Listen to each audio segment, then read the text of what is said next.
Hi guys, Jen Green here from Property House. I'm coming at you live from the Twin Cities in Minnesota. It is actually the day before Thanksgiving here in the States. So for those of you who are here, happy Thanksgiving. I think there are a lot of things to be grateful for this year. As you saw in my previous post, a lot of people have said 2020 is a dumpster fire. And while I find that funny, I also want to focus on the really positive things that have happened this year. I think there's been a lot of good this year that's come out of this. And I mean, don't get me wrong, I am looking forward to New Year's, but I think, like I said, there's a lot to be thankful for. And so I actually wanted to have some of that discussion today because the more we think about it, the more how we talk about how our life has changed, in the last 8 months. It had me thinking about the things not only that I have done to just change my life in a sense, or, my schedule. Dan and I have 2 young kids. They both, well, one of them is still in school, but the other now is distance learning. And so, I mean, there's just a lot of different things that we have to do. And plus we run our business, out of our house. And so thinking about that and trying to, pivot, it just, like I said, it brought up a lot of things for me. And so I wanted to talk about it today and also learn from you guys and see if there's things that you've done. And so this is meant to be an engaging conversation for it to have all of us together talking about, what we've done in order to change things in our life, change things, in our schedule, change things in our business, more or less. So before I wanted to, get started, I just wanted to say who I am. If you don't know me and this is your first time watching, again, my name's Jen. I am from Property House Partners here in the Twin Cities Metro in Minnesota. My husband, Dan, and I run a real estate investment company here and more or less help folks out of bad situations when they need to sell their houses quickly. And sometimes it's not even a bad situation. Maybe it's somebody that's just looking to sell and they don't want to go on the MLS and they're just done and want, cash and move on. But we specialize really in probate and pre-foreclosure. But we expand out beyond that. We've helped folks out of divorce, incarcerations, deportations, lots of different situations where people need to sell quickly for cash or for terms. We're able to help out. And so today, like I said, talking about pivoting our business, I think it's, like I said, it's one of those pivotal things that, okay, pivotal, right? So there's lots of that word flying around today, but I wanted to start out by talking about really kind of coaching. And the reason I say that is because last year at this time, you guys have heard me talk about JT Fox. He's one of my coaches. And last year around this time, actually, the week before Thanksgiving, he does an event called Mega Success. And I had never been there until last year. And I had no idea what to expect. It was, over 2,500 people from all over the world. He comes in and brings all of these super uber successful people in business and in life and just wonderful people that he gets to interview and that we all get to interview too. And just talking about what it is that brought them to the point that they are. It's a networking event. And it was really sad this year. And a lot of my memories were coming up, from a year ago of me being there. And it just made me, start thinking what a turn, doing that was for me. And then just coaching in general from him. And then obviously you guys know my other coaches, Jason and Rachel from REI Blueprint. And so at Mega Success last year, I had the opportunity to interview Gabriel Macht. And I know I put that on my feed from last year too, the interview that I did. And he's Harvey Specter from Suits. If you guys watch that show, it was one of my most favorite shows. And it was a real honor to be able to talk to him. And pretty much what I asked him, I said is, out of the last 9 seasons, that you did on Suits, what is it that you learned in business and life that, kind of got you to where you are? And the biggest thing that stuck out to me was he was talking about Malcolm Gladwell's 10,000 hours. And if you guys aren't familiar with that, he's a Canadian journalist. And more or less what that means is that in 10,000 hours, you can become a master of anything. And so that was his piece. He said, that's what I did. And he said, yeah, I faked it till I made it. He said, I fake a person every day when I go into work. That's my job. And then, obviously Suits took off from that and was on for 9 seasons. And that's something that stuck to me is that during these down times, right, we think that, oh, it's, you know, I can't really do anything, there's nothing I can do. But I think these are the times where we need to think most and be strategic about what we're doing. Because if you think about it, how many, you know, companies and different businesses were born out of recessions? Airbnb, Netflix, Facebook, gosh, what else was there? GE, Revlon. I mean, there's so many that came out of recession times that I think we need to be thinking about what we can do. I'm not saying you have to be the next Facebook or Revlon, right? I'm saying that in order for your business to thrive, I think all of us have seen so many businesses now, especially in hospitality and food service. It's been really hard for them to get through this. I mean, I've seen a lot of restaurants closing by us. It's been really sad. Minneapolis is full of absolutely wonderful restaurants, and some of my favorites have closed.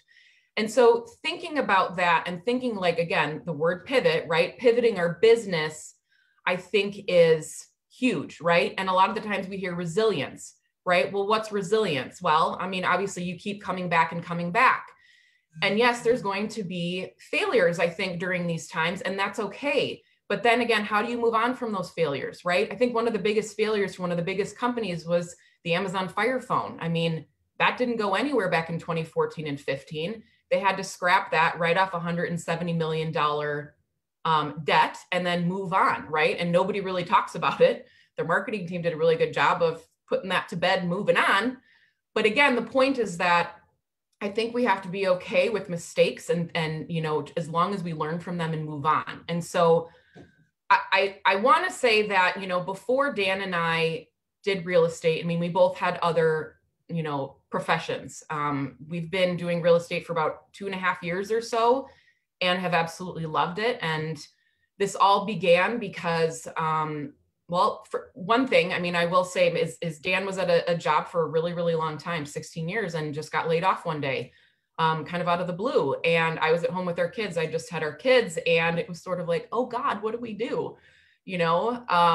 And so it was just from that moment on that I said, you know what, I'm done with people determining what our worth is and what we can do with our life and with our time and with our profession. And so that's kind of where the real estate came from. And then, like I said, met groups and got to that point where, like I said, where we are now, where we can start maybe having some influence of others and showing them what you can do with real estate. Does this have to be everybody's profession? No. But the great thing about real estate is that it can be a full-time thing. It can be a side gig. There's so many different things that you can do with real estate. And I bring this up because, I mean, Dan and I were there, right? Back in 2012 and 13. I mean, here's some info for you guys that you probably didn't know, and I'm putting out on Facebook, but we went through a foreclosure. You know, it was right after Dan and I had gotten married, and I had a condo, he had a house. We moved out of the house, had some renters. They completely destroyed it in 7 weeks, no joke, or in 3 weeks, excuse me. The cops were there 7 times. I mean, it was a dumpster fire, to use the word, right? And it was pretty much like in foreclosure row where it was. He had bought in the height of the market in 06, and just, there was no way for us to be able to come out of that. And we had my condo, we thought we had sold it the day before they closed. The underwriters stepped back. We had already bought a new house. So here we are with 3 houses, and you're just like, oh God, what do we do? Right? And so for us, we didn't know where or what we were going to do and who was going to help us. How do we get out of this? I had never really heard of short sales at the time. I didn't know what it was. I mean, all I knew was foreclosure, and that was it. And we ended up having a realtor at the time who was able to help us with the short sale, and an investor came in and purchased the house. And you know what, frankly, I really didn't care what they purchased it for, because we just wanted out of it. We didn't want to have the foreclosure on our record.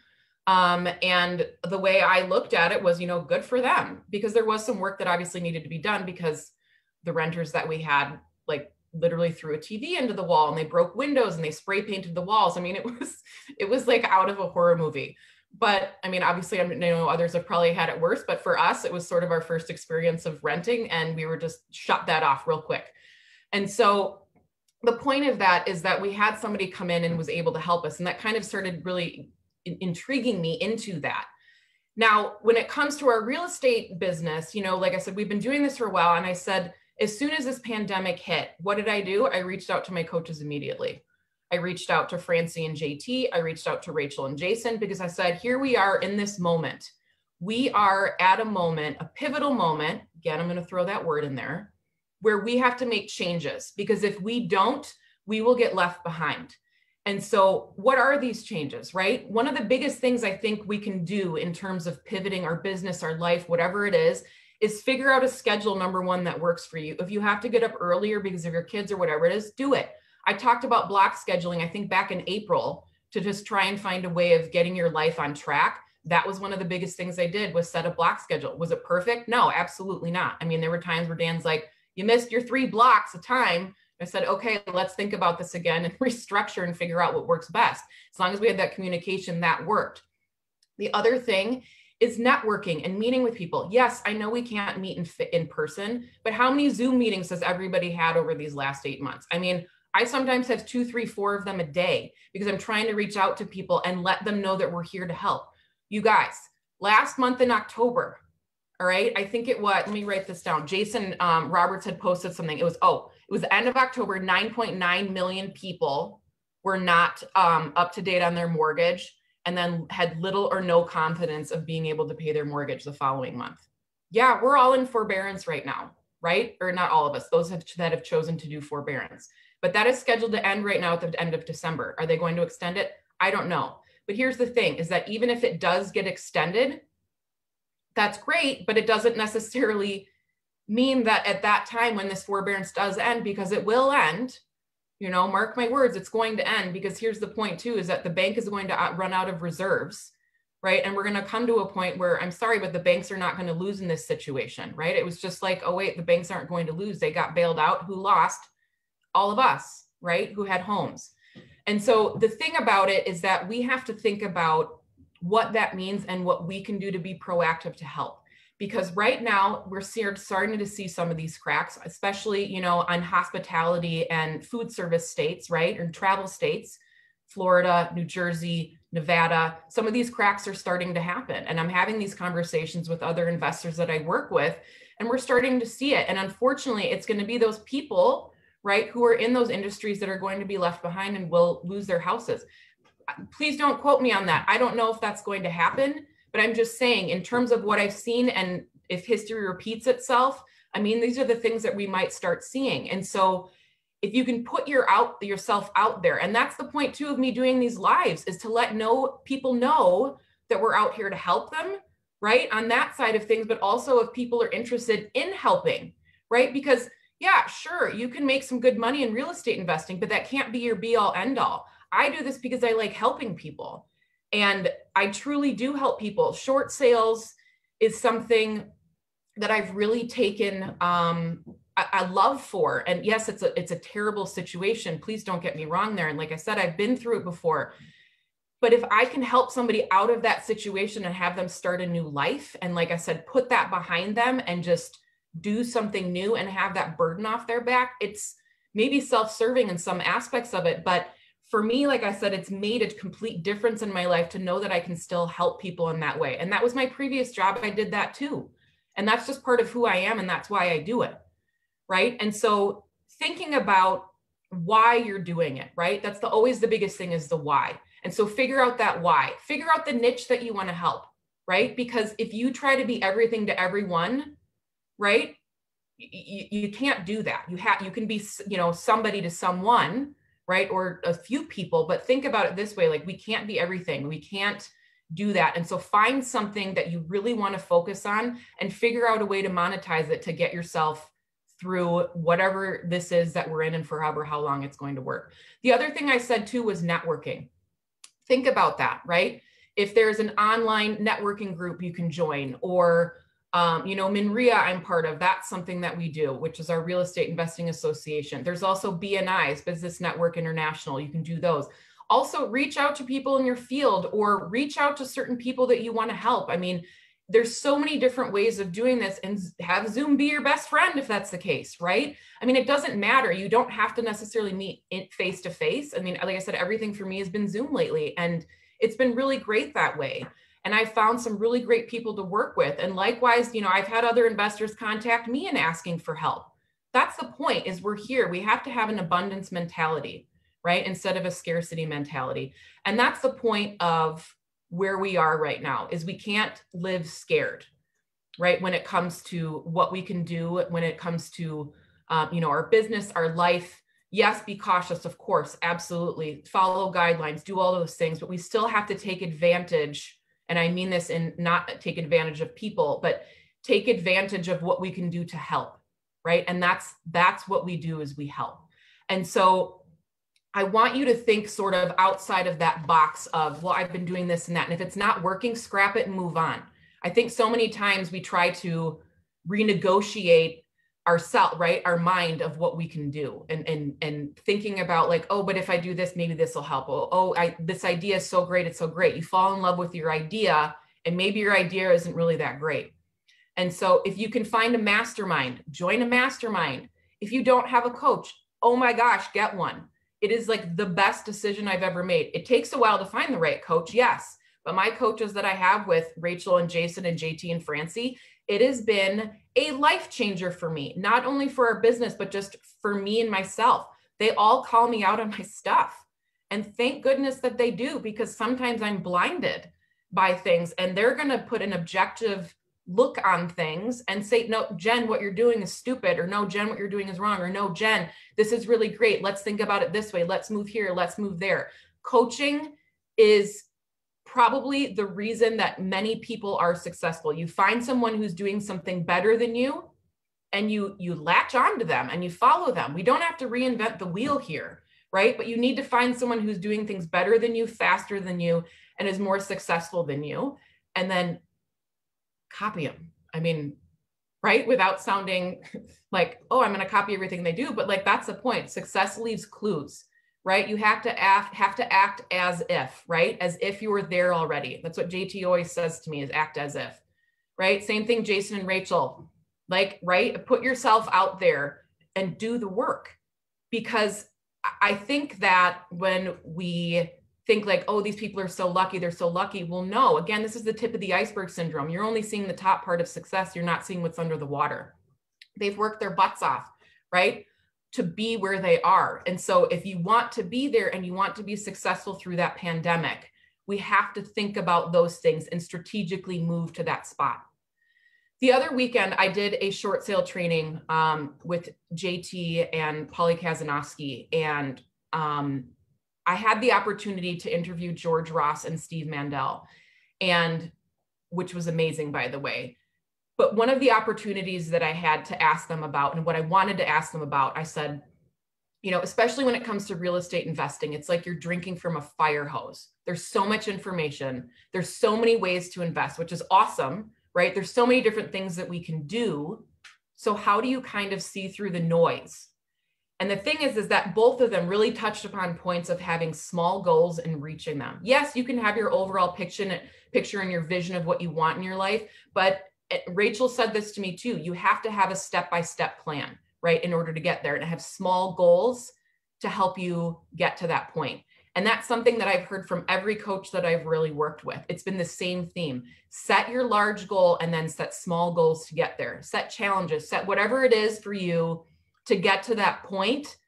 Because if we look at it as one big thing that we need to get to in one big goal, it seems way too overwhelming, and then people quit.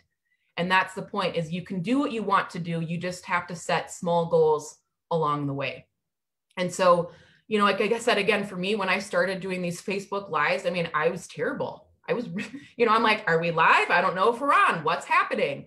You know, I mean, it was not good, right? And I look back and I'm like, geez, that was okay, but here we go. We're doing this, right? And now, I mean, I feel really comfortable doing this, and I love doing this because it's sharing information, and we've created a really great platform for showing people how we can help them, and showing investors how we can help them. And I'm showing you guys the mistakes that I've made along the way, you know, with the restorations and flips and stuff that we're doing on houses. Like, we all make mistakes. I don't care how many flips you've done. I mean, gosh, France, or, you know, all of the people they've done, that my coaches, they've all done hundreds, if not thousands of flips, and they're still making mistakes along the way. But we have to learn from those mistakes and move on, right? If we don't learn from them, well, then that's your own fault, right? If you keep doing the same thing, you're not going to get to where you need to be. Take the criticism if you have a coach, and it's not personal, of course, but we have to learn from them, right? And we have to move on and do better. And so I think, like I said, for you to figure out what it is, what your niche is, what you want to do, and it has to be bigger than money, you guys. It can't just be about money, because that's not what this life is about, right? I know there's a lot of successful folks that, I wanted to bring this up too, is Mega, and this ties into this, is that Mega Success was a live event last year, but this year it's being done online. And JT, you can go online. It's all free, you guys. It's megasuccess.com. You can go on there, and it's literally 28 days of, I'm calling it inspiration and a step-by-step plan. JT did 28 days because it takes 28 days to build a habit. Not 21, not 15, 28 days. If you do this every single day, it's going to get you on a step-by-step process. I think yesterday the theme was like the first, I think it was like, gosh, now I'm not remembering, but it was something like the first, week of 2021 and what you do, or 10 days or something like that. My apologies. I don't remember it offhand, but I think that's something to think about, is like, okay, 2021 is coming, but we still got the rest of 2020. Here's my 28 days that I'm going to focus, on whatever it is for my business. And no matter what it is, whether it's real estate or something else, it doesn't matter. It's creating those habits for yourself so that, when 2021 comes, or even, December comes, you're hitting the ground running, right? During this downtime. This is the time when, a lot of new companies and success is born, is during these downtimes. And again, it's not meant to take advantage of people who are doing poorly, right? Or doing any of that, but we have to think about what we all can do to survive during this pandemic too. Go on to megasuccess.com, take a look at it, sign up. Like I said, it's absolutely free. There's interviews with amazing celebrities and people who have really made it, successful wise. There's interviews and live coaching that he does. And then the other cool thing is Jason and Rachel, they're doing a 3-day event next weekend, actually, December 4th through 6th, on talking about how to get into real estate investing and all of the different plans and things that you can do to help people in 2021. Because I'm sorry, you guys, the other shoe is going to drop at some point. I really hope it doesn't, but I want to be able to be prepared for what is to come, right? When it comes at least to the housing market, right? Because like I said, chances are the banks aren't going to lose here, and we're going to be the ones stuck with the bill. So I hope that was successful for you guys. Dan is posting right now some ways to get a hold of us. There's also going to be a link on there. If you guys, this sparked maybe some ideas for you and some interest, sign up on it. You can give me a call. Like I said, I'm doing a free 30 minutes with people. If you want to just talk through what, pivoting your business looks like, some ideas, we can brainstorm around that. Like I said, if it sparks something for you, sign up for it on it. Dan's putting a page on there for you too. And then also check out Mega Success, check out Jason and Rachel's training in December.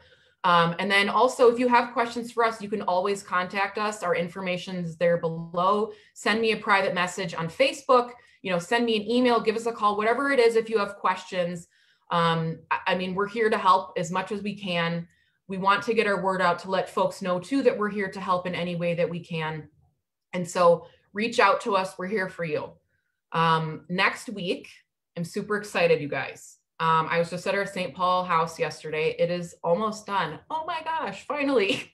It's super late, but so many learning lessons along the way. Absolutely amazing experience. I'm excited to show you guys the finished product next Wednesday. We'll be walking through there live. I can't believe it's December already, but that's where we are. And if anybody, then they're like, oh God, we're 30 days away from 2021, right?